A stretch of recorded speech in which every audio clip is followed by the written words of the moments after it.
Yes,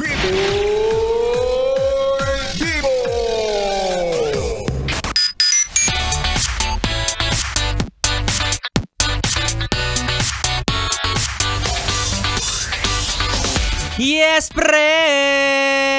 101.1 Yes, FM. At kasama mo na ang bibi mo sa radyo, DJ B-Boy Bibo!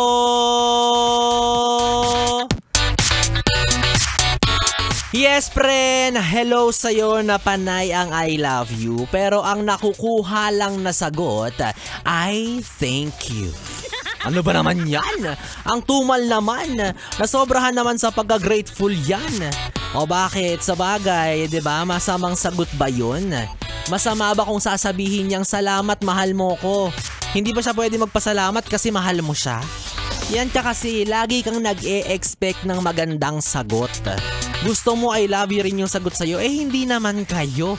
Diba? Buti sana kung magjowa kayo kasi kung magkarelasyon kayo tapos nag-I love you ka, pero thank you ang nakuha mong sagot ay lagot. Mukhang may magtatantrums at 1 week na magsisimangot. Baka naman kasi hindi lang talaga siya likas na showy. Ikaw naman, dapat noona pa lang alam mo na yan. Nung ligawan stage pa lang dapat ramdam mo na ay, hindi ako lalampungin nito. Ay, hindi ako masyadong ano-anuhin nito. Mahina dito, matumal ang bigayan. Okay, sige, benefit of the doubt. Given, 'di ba? Namalay mo nga naman. Hindi ka lang niya mahal sa salita, pero mahal ka naman pagdating sa gawa. Ay, diyan naman tayo babawi, 'di ba? Hindi mo man sabihin sa akin, at least nararamdaman ko naman na mahal mo ako. Pero kung yung jowa mo ay combination ng nonchalant na sa salita, matumal pa sa gawa, ay maghanap ka na ng bagong jowa. Para hindi ka nang umangawa, 'di ba? Pero yes, friend, paalala lang to, no, na may ganyan talaga mga klase ng tao. Oo, hindi na showy, hindi pa clingy. Pero alam mo naman talaga na ba't may nagpa-pole dancing sa harapan? Ito isa rin tong nonchalant feeling ko. Pero hindi man siya showy sa salita. Talaga namang ipapakita at lalamugin kanya sa gawa. Ganyan si Ganda Wanda. Ikaw ang susuko, ikaw ang mapapagod. Ano ba? Nakakainis ang harot ng tao sa booth. Hoy, Tolits! Makita mo yung nostrils ko dyan, may nakasabit na hibla ng kulangot. Diba? Oo, may mga ganyan talaga ng klase ng tao kagaya na ginagawa sa akin ngayon ni Ganda Wanda. Hinihimas-himas ako. Si B-Boy Bibo talagang nilalamog, pati ni Tolits. Saan ka pupunta? Nakakainis! Hoy, inaano niyo si B-Boy Bibo. Hinaharas po si B-Boy Bibo ngayon kung nakikita niyo sa ating social TV. Huwag kayong gumaganyan, baka patulan ko kayo on air. Pag tayo nagbakbakan talaga dito ng live. Nakakainis ang halay. Ayan, sa mga hindi po nakaka-relate, sa mga nanonood sa social TV, nakikita po nila kung paano po hinihimas-himas si B-Boy at binabayaran ng credit card ni Ganda Wanda. At sabi niya, salamat sa kagabi. Ikaw, Ganda, ang harot-harot mo, Diba? Sadyang hindi lang showy at malambing yung ganyang klase ng tao. Hindi masalita at hindi rin magawa. Diba? Yung tipong ang request mo lambing, pero mas prefer niya raw ay wrestling. Bakbakan talaga. Pisikalan pala ang gusto, no? Yung tipong didikit ka, lalayo siya. Tapos hahalikan mo siya, pupunasan niya. Yayakapin mo, tapos itutulak ka. Ay!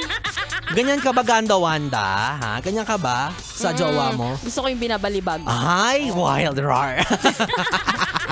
Gusto ko yung babakat yung mukha ko sa pader. Hindi lang mukha ang babakat sa pader. May dalawang bilog na babakat din sa pader. Yung mata, ikaw naman, bastos ba yun? Yung mata babakat din sa pader. Ang babastos niyo mag-isip, nakakainis. Diba, may mga ganyang klase ng tao. Yung hindi na showy, hindi pa clingy. Yung tutumal. Ano na naman yung Tolits? Ay, may pinakita siya sa akin, nainis ako lalo. Parang gusto kong patulan to si Tolits. May pinaalala siya sa akin, nakakainis. Makulit niya doon na nga kayo. Diba? Kapag ganyan yung jowa mo, naku, hindi pwede yan kay B-Boy Bibo. Kasi kapag ganyan yung jowa ko, oo, baka i-ref ko na lang tong pagkaklingi ko kasi baka mapanis lang eh. Sayang naman, diba? Kung ganyan lang din na ayaw mo pala ng kalambingan, di itigil na natin tong BB time. Wag na tayo magprograma, itigil na natin to. Hindi na magsasalita si B-Boy Bibo. Sayang laway ko sa'yo. May ibang purpose pa man din tong laway ko. Pampabasa ng lalamunan ko. Bakit? Akala mo ano. At meron din naman yung mga taong di ba hindi na nga masalita. Syempre babawi sa gawa. Bibigyan ka ng bouquet ng flowers araw-araw. Sino kaya yung namimigay ng bouquet of flowers dyan araw-araw? Tapos yung pagbibigyan, sobrang kinikilig, nagbablush, hindi na ako magne-name drop kasi baka ma-offend siya. Ayaw ka naman sabihin kung sino siya. Basta nasa harapan ko siya.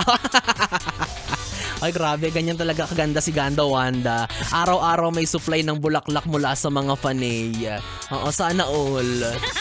Sabi nga niya, munti ka na daw maging punerarya yung bahay niya sa dami ng bulaklak. Daming supply, munti ka na maging dangwa, no? O ikaw, yes, friend, naniniwala ka ba na si B-Boy Bibo ay isa ring clingy at showy?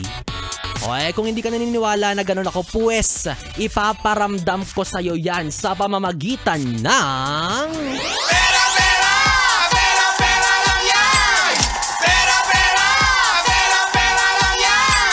Eto na nga ang hinihintay mo, ang araw-araw na pamimigay namin ng papremyo. Kaya naman ikaw, ate, kuya, itodo mo na ang volume ng radyo mo dahil malay mo, pangalan mo na pala ang babanggitin ko. Kaya naman wag na natin patagalin pa. Eto na, sasabihin ko na.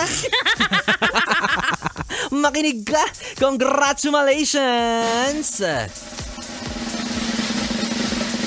Wilson Calapardo ng PRC Makati City. At ikaw nga ang nanalo ng tumataginting na 1,000 piso. At kung kasalukuyan ka nakikinig ngayon, Kuya Wilson, ako simpleng-simple lang ang kailangan mong gawin, no, para makuha mo ang iyong 1,000 piso. Kailangan mo lamang gawin ay mag-send ka lang ng iyong valid ID sa official Facebook page ng Yes FM Manila, YES FM MANILA, para tuluyan mo na makuha ang iyong pera para sa ating...